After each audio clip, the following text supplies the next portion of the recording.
Baik, Assalamualaikum warahmatullahi wabarakatuh. Kali ini saya akan menjelaskan atau memberikan tutorial mengetahui total deformasi dan juga equivalent stress. Kita buka saja engineering datanya. Kita gunakan stainless steel. Baik, untuk ion modulus 1,9 GPa. Poisson ratio itu 0,27, benar. Selanjutnya kita defaultkan solid material for model, menggunakan material itu di model kita. Kita buka lagi skematik projectnya, sedikit kita ubah namanya.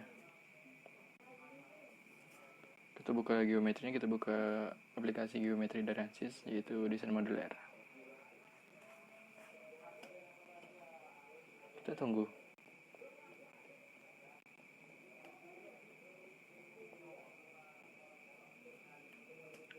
Baik, ini kita buat seperti kunci.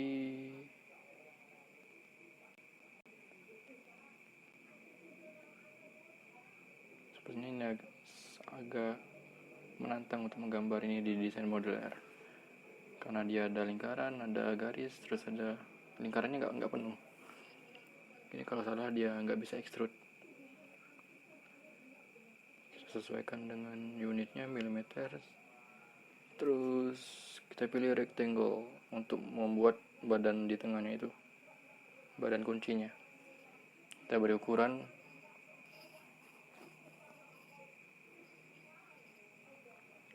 120 dan 36 mm. Kita buat ini di tengah-tengah.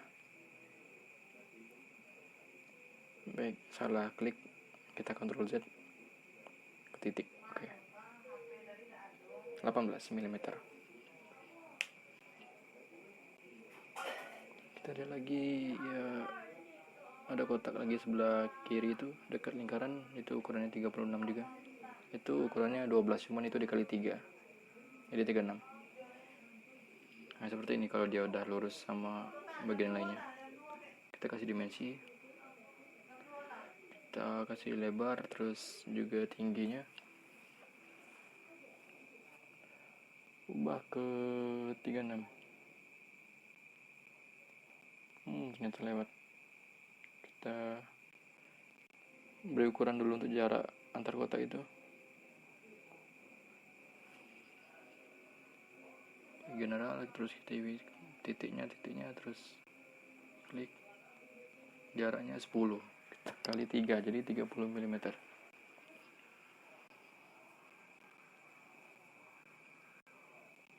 Baik, setelah itu kita ubah lebarnya menjadi 36.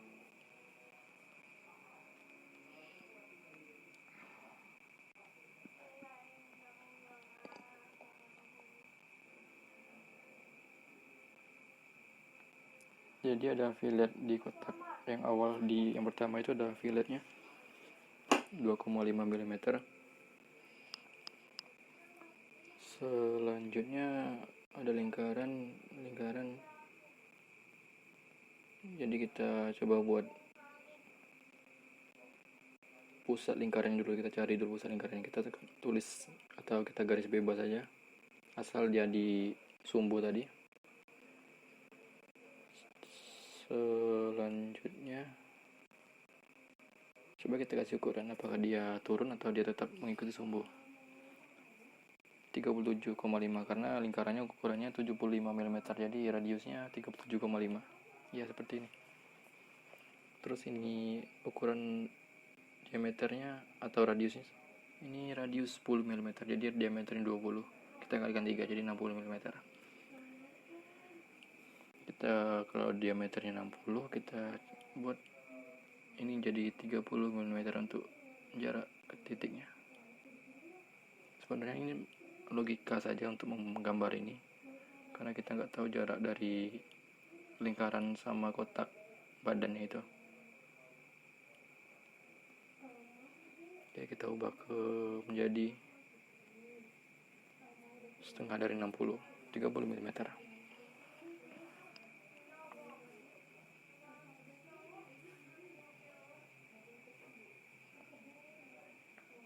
Kita pilih arch by center, jadi ini membuat lingkaran dari centernya.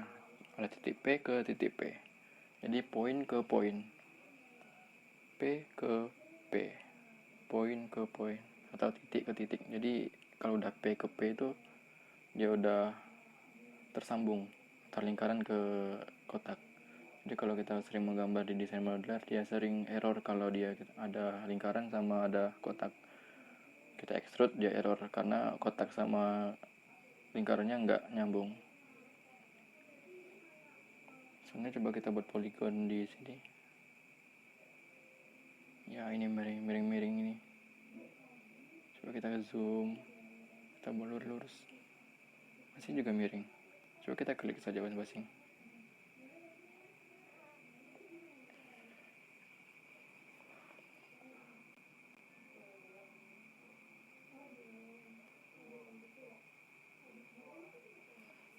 Ya sepertinya ya ternyata memang error untuk poligonnya. 21 nggak berubah dimensinya, 31 nggak berubah juga. Kita hapus saja poligonnya, ternyata mungkin ada yang kesalahan pada kita menggambar poligon tadi.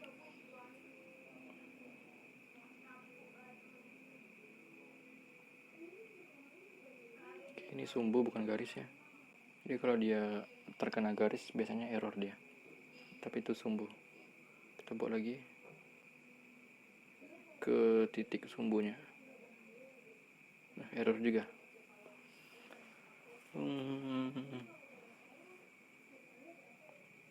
Sepertinya ada yang salah ini. Coba kita buat lagi poligon, terus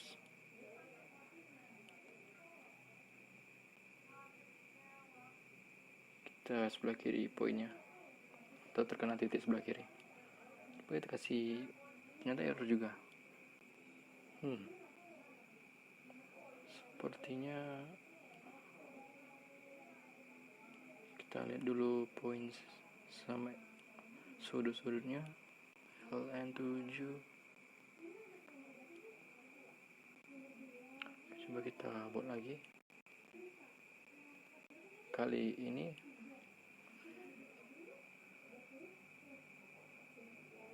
kita nggak kenakan ke titik sumbunya. Nah seperti itu. Coba kita dimensinya.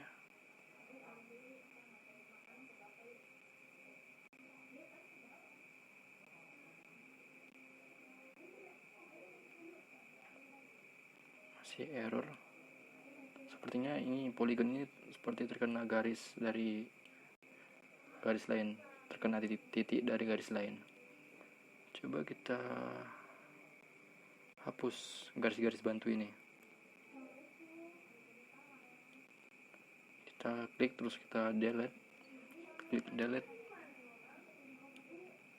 kita klik delete, kita klik delete, terus kita gambar lagi poligonnya. Ya, coba kita kasih ukuran. Ya ternyata bisa. Memang ternyata ketika kita membuat bentuk poligon atau bentuk lingkaran, beberapa garis bantu itu mengganggu karena titiknya bersentuhan dengan titik dari poligon tersebut. Ketika kita kasih ukuran poligonnya, dia berubah bentuknya. Coba kita kasih lagi, masih berubah untuk lingkarannya. Oke,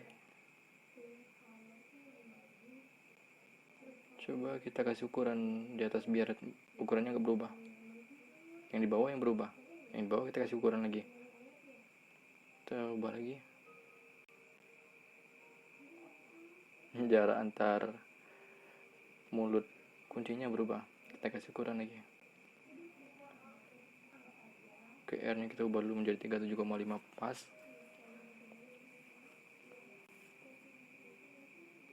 Ya, mulutnya yang berubah.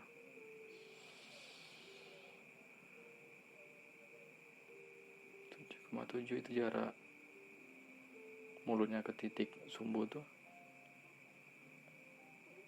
Iya, ternyata memang bermasalah sebenarnya di mulut kunci ini, garis di mulut kunci ini. Kita ambil dimension, kita kasih ukuran biar nggak berubah ukurannya. Ya ternyata bisa. Memang harus diberi ukuran agar ukurannya tidak berubah. Kita coba extrude ketebalan 3 mm, kita kalikan 3 menjadi 9 mm. Kok kenapa cuma yang poligon yang terextrude? Coba kita lihat lagi.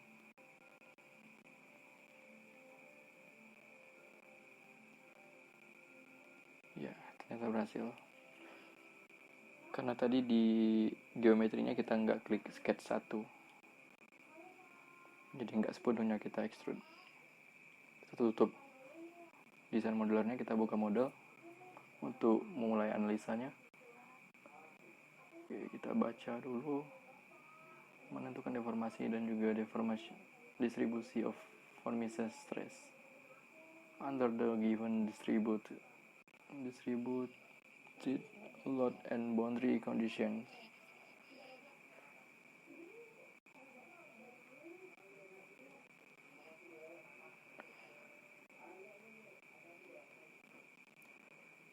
Sedikit lama untuk membuka mechanical APDL-nya.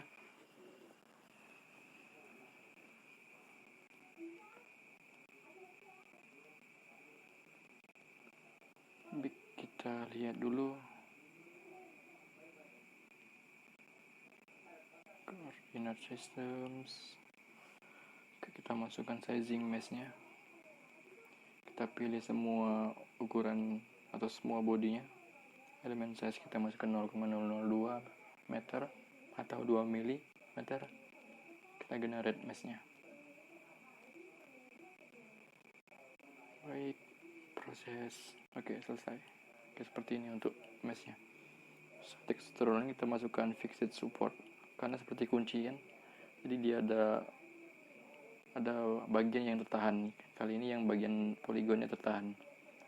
Karena mungkin beberapa situasi bagian ini akan memutar suatu baut, jadi dia tertahan. Seperti ini. Kita pilih 6 face semua bagian di poligonnya. Jadi ada pressure di atas. Kita masukkan force. Oh, bukan force, sepertinya itu pressure. 2 MPa. Kita cari pressure ini. Kita hapus force-nya. Terus kita pilih bagian yang terkena pressure, bagian atas. Oke, terus kita masukkan 2 MPa. 2000 MPa. Jadi ini udah benar arah panahnya ke bawah, jadi dia nekan. Kalau di arahnya ke atas, kita ubah saja ke minus 2000. Kali ini sudah benar di bawah. Masukkan solusinya, total deformasi dan juga equivalence stress von Misesnya. Selanjutnya kita solve. Menunggu loading prosesnya.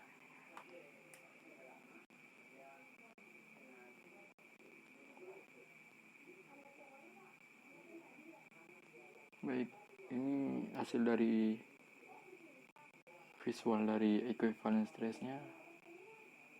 Ini total deformasinya. Oke, coba kita lihat dari hasil reportnya.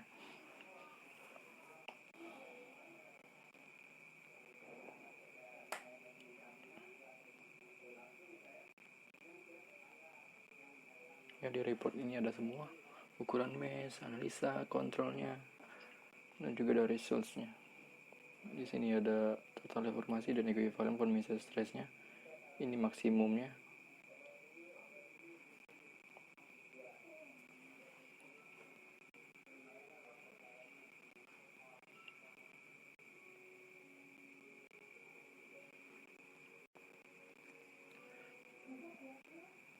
Baik, terima kasih. Wassalamualaikum warahmatullahi wabarakatuh.